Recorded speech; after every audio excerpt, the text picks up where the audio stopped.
Quick fix, Mario Golf needs a battery swap. And this repair will let you save your game and your character's progress. Use a game bit to get in.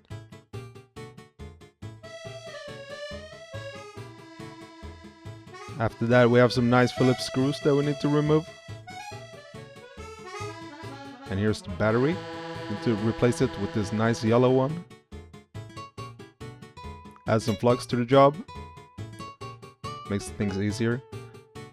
Using some nice solder wick and a big tip. I have some links in the description for all the tools that I use in this repair, so check that out.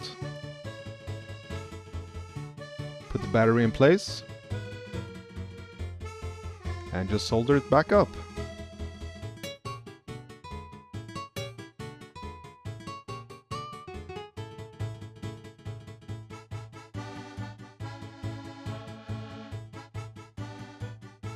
And always make sure to give it a good clean.